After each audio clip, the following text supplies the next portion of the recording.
নমস্কাৰ আপোনালোক সকলোকে মোৰ ইউটিউব চেনেল আসাম এক্সাম কৰ্ণাৰলৈ স্বাগতম জনাইছোঁ। এছএছ ফাৰ্ষ্ট ইয়েৰ 2025 বৰ্ষত যি এক্সাম হ'ব তাক লৈ ডেট ইতিমধ্যে পাব্লিছ কৰা হৈছে। আপোনালোকক মই জনাম কেতিয়া আপোনালোকৰ এক্সামখিনি হ'ব আৰু আপোনালোকৰ যি হায়াৰ ছেকেণ্ডেৰী এক্সাম যিসকল এতিয়া এছএছ ফাৰ্ষ্ট ইয়েৰত আছে তেওঁলোকৰ যি হায়াৰ ছেকেণ্ডেৰী এক্সাম 2026 চনৰ সেয়া কেতিয়া হ'ব তেওঁলোকেও পাব্লিছ কৰিছে। আপোনালোকৰ যি হায়াৰ ছেকেণ্ডেৰী এক্সাম আছে 2026 চনৰ যি এক্সাম হ'ব সেয়া আপোনালোকৰ ফেব্ৰুৱাৰী মাৰ্চ মাহত অনুষ্ঠিত হ'ব আৰু আপোনালোকৰ ৰিজাল্টখিনি 25 এপ্ৰিলৰ আগতে দিয়া হ'ব। আৰু আপোনালোকৰ যিসকল এছএছ ফাৰ্ষ্ট ইয়েৰ 2025 চনত নামভৰ্তি কৰিব অৰ্থাৎ আপোনালোক যোৱাৰ পিছত যিসকলৰ নামভৰ্তি কৰিব 2025 চনত তেওঁলোকৰ যি ফাইনেল এক্সাম হ'ব সেয়া 26 চনৰ এপ্ৰিল মাহত হ'ব।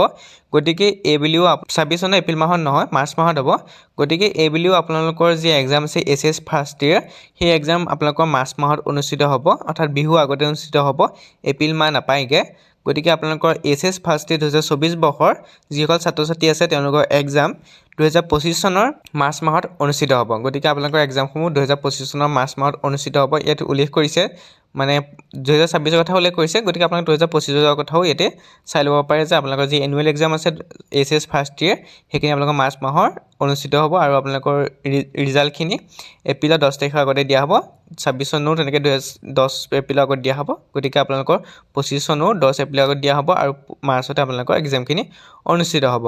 আৰু এছএছৰ কথা উল্লেখ কৰিছে 2026 চনত যিহেতু আপোনালোকে এছএছ এক্সাম দিব তেওঁলোকে কি হ'ব সকলো কৈ দিছে। আগষ্টত ইউনিট টেষ্ট, নৱেম্বৰত হাফ ইয়াৰলি এক্সাম, জানুৱাৰীত ৰিভিজন টেষ্ট আৰু ফেব্ৰুৱাৰী মাৰ্চত আপোনালোকৰ 2026 বৰ্ষৰ এছএছৰ ফাইনেল এক্সাম হ'ব আৰু 25 এপ্ৰিলৰ আগত অৰ্থাৎ 25 দিনৰ ভিতৰতে আপোনালোকৰ ৰিজাল্টখিনি ঘোষণা কৰা হ'ব। যিহেতু আপোনালোকৰ ছেবা আৰু আছাম হায়াৰ ছেকেণ্ডেৰী বৰ্ড উঠাই দিয়া হ'ল, নতুন বৰ্ড আহিছে আপোনালোকে হয়তো জানেই ASSEB বুলি নতুনকৈ বৰ্ড গঠন কৰা হৈছে। সেই বৰ্ডৰ আণ্ডাৰতে আপোনালোকৰ দশম আৰু দ্বাদশ শ্ৰেণী পৰীক্ষা অনুষ্ঠিত হ'ব। ইতিমধ্যে আপোনালোকে হয়তো গমেই পাইছে।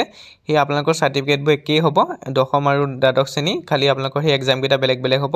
কিন্তু আপোনালোকৰ চাৰ্টিফিকেটবোৰ সেই বৰ্ডৰ পৰাই আহিব, ASSEBৰ পৰাই আহিব, আছাম হায়াৰ ছেকেণ্ডেৰী আৰু আপোনালোকৰ ছেবা ফালৰ পৰা নাহে।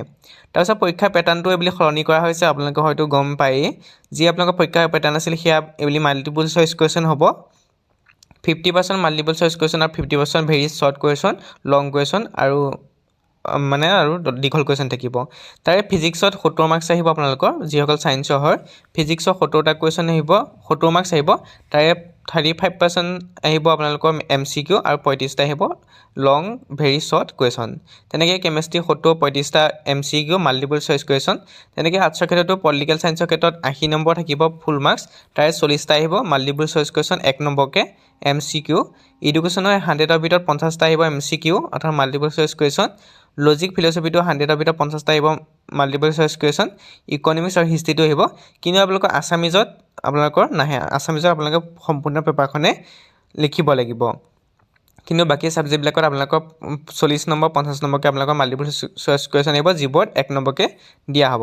তেনেকৈ কমাৰ্চৰখিনিতো দিয়া হ'ব, কমাৰ্চৰ 80 কুৱেশ্যন 80 মাৰ্কছ থাকিব, তাৰে 40 আপোনালোকৰ MCQ আহিব। প্ৰতিটো MCQ বিপৰীতে আপোনালোকৰ 1 নম্বৰকৈ থাকিব অৰ্থাৎ আপোনালোকে 40 নম্বৰ তাৰ পৰা আপোনালোকে ল'ব পাৰিব অতি সহজে, যিহেতু 1 নম্বৰীয়া কুৱেশ্যন থাকিব। গতিকে আপোনালোকৰ মাৰ্কছখিনি এই বুলি এনেকৈ ডিষ্ট্ৰিবিউট কৰা হৈছে। গতিকে আপোনালোকৰ পৰীক্ষাৰ পেটাৰ্ণো সলনি হ'ব। OMR চিট দিয়া হ'ব, OMR চিটত আপোনালোকে MCQ কুৱেশ্যন কৰিব লাগিব আৰু বাকী লিখাখিনি কাৰণে আপোনালোকক বহি যোগান ধৰা হ'ব।